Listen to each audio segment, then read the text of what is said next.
Warning, the Renegade Recruiter is not for the soft, timid, or faint-hearted. If you need permission or seek approval from your mother, spouse, mates in the pub, or anyone else for that matter, this really isn't for you. If any of what you've heard puts you off in the slightest, I advise you not to listen any further. You've been warned. Prepare yourself for the no bullshit, zero fluff. Quick, dirty, and uncensored secrets for any serious recruitment, staffing, and search business owner who wants to earn more money with less work and fewer headaches, without having to kiss ass or bend over backwards to please anyone.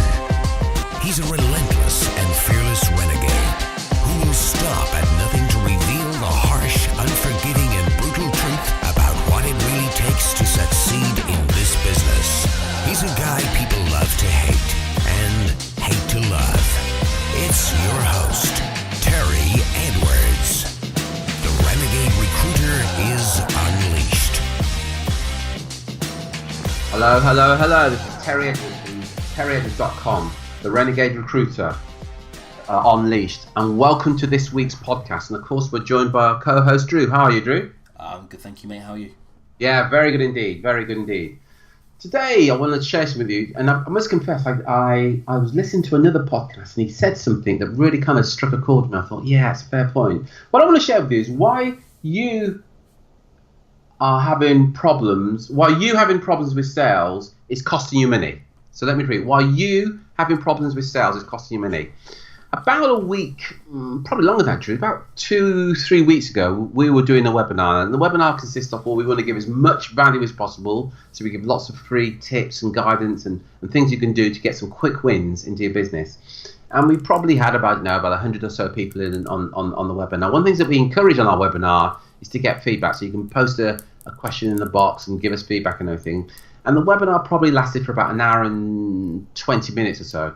After about 45, 50 minutes, after we've given lots of value, what we do is we then sell you something that we got going to help overcome that problem so you can get a lot more of it. And one guy in particular said, hey, the information you've given is great, but now you're doing the hard sell. I'm off.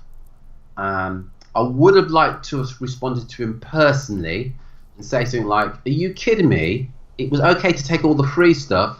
Now I'm asking you to pay me for something.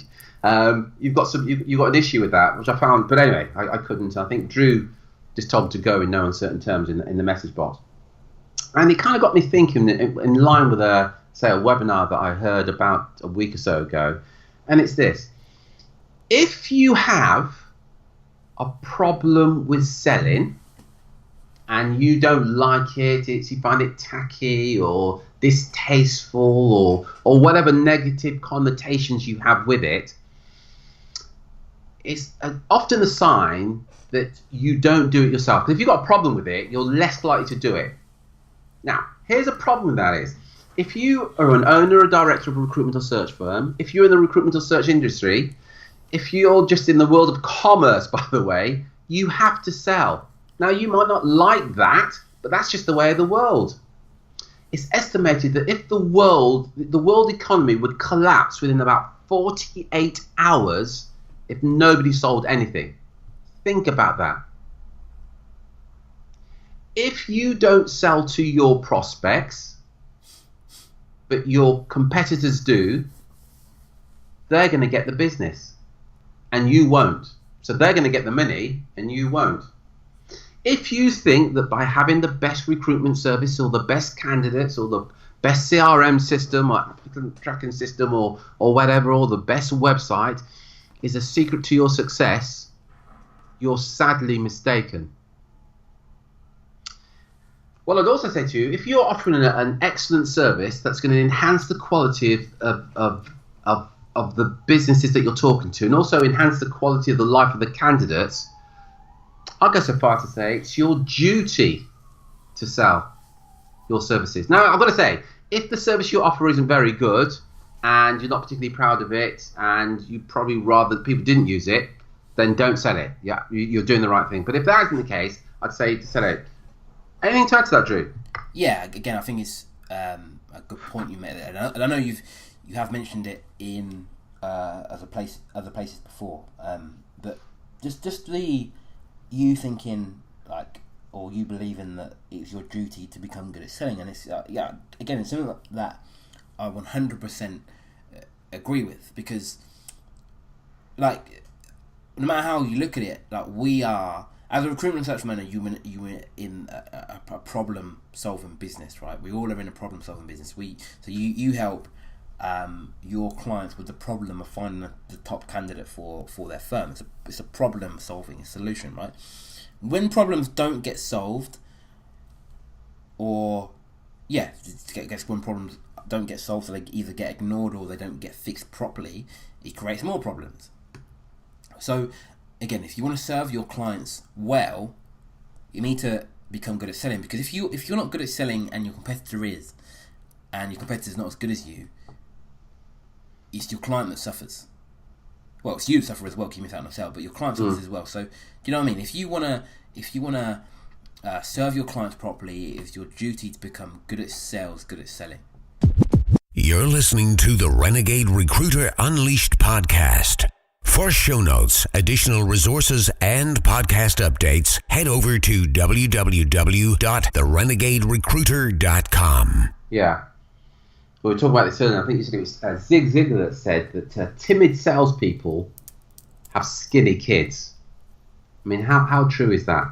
So if you have a problem around sales, you've got a choice of two things. Well, I think three things. Either get the head out of the business that you're in, resolve the issues you have around selling, influence, whatever you like, and start selling. And by the way, the more you focus on the selling, the more sales that you'll get. Or you get somebody else to do it. There's one guy in particular I'm thinking of, Drew, that we work with, who he's outsourced all his telemarketing. So he's outsourced his telemarketing. He's quite upfront about it. I don't enjoy it, Terry. Now, these aren't cold calls, by the way, but he's calling warm leads. But he's outsourced his telemarketing to another organisation. So he generates the leads, this telemarketing company then follow up on the leads and make appointments for Neil. That's it. Because he says, I don't enjoy doing it, and that's fine. But at least he's doing it. But you can't just bury your head in the sand and say, I don't like doing it, so I'm not going to do it. Well, you can, but you kind of know that you're going to have some challenges. So get comfortable with it. And it kind of got me thinking then, and I was again talking to a guy who worked within hospitality. It goes back, so I'm not going to mention his name. And he says something like, my clients won't pay a retainer. I said, well, how do you know? He said, I just know. He then said this, I certainly wouldn't pay a recruiter a retainer.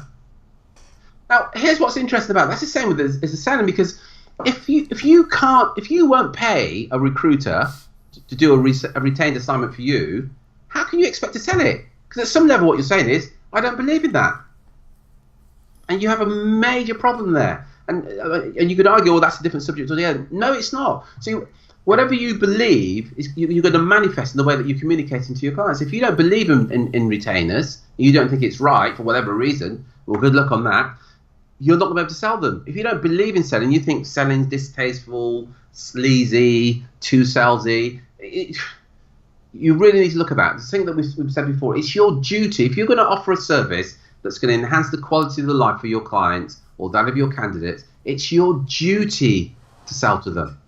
Yeah. Now, you might want to change the word and say, I don't like saying, well, call it influencing, call it whatever you like, negotiating. And I've said this before, if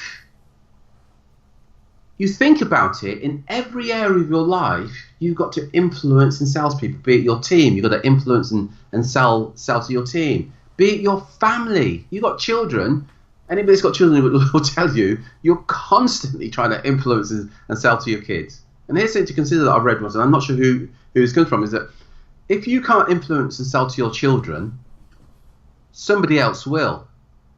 And their intentions may not be as good as yours. And we all know what could happen there. Anything to add to that, Drew?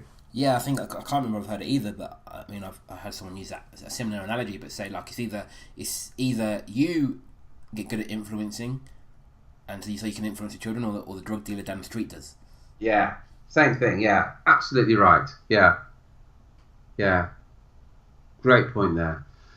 So just to repeat, if you're uncomfortable selling, either get comfortable with it, get out of the business altogether, or get somebody else to do it for you. But whatever happens, if you want to grow your business, you're going to get good at sales. And on that subject, on the 28th and 29th of November of this year, it's not 29th, it's the 29th, 30th. 29th and 30th of November. We've got a 2-day event where it's called Lead Genesis, and the whole purpose of this 2-day event is to share with you how to all the different ways. There's hundreds of different ways that you as a recruitment and search firm owner can generate leads. Literally hundreds of different ways. And we're going to spend 2 days together, and we're going to take you through step by step what those processes are, exactly what to do, so you can go away and implement it into your business. There will be guys there, the recruitment and search firm owners from all over the world are attending. And some of these guys have done some of these things, so you can get to meet them, and they will share with you what they're doing, the different ways they're doing to generate leads. By the way, just to be absolutely clear, for those that have any doubt, not one of these guys do any cold calling. I say it all the time, don't cold call anybody. Just call people that know you, like you, and trust you. We'll show you exactly how to do that, so you never have to make a cold call, but you can get clients coming to you. And the moment you can get clients coming to you, the clients want to buy probably more than you want to sell. So that's the 29th and 30th of November in London. If you go to terryedwards.com/Genesis, that's terryedwards.com/Genesis for the 2-day Lead Genesis event in London. I look forward to meeting you there. Anything you'd like to add, Drew? No, I thought it was good. Fantastic. Listen, thank you ever so much, Drew, for your input. Really appreciated. Okay. This is Terry Edwards from terryedwards.com. Oh, sorry. To get show notes, we nearly forgot. To get show notes, go to therenegaderecruiter.com. To get show notes, go to therenegaderecruiter.com. If you've enjoyed this, share it with your friends. If you haven't enjoyed it, stop listening. Until next time, take care, take action, and be relentless.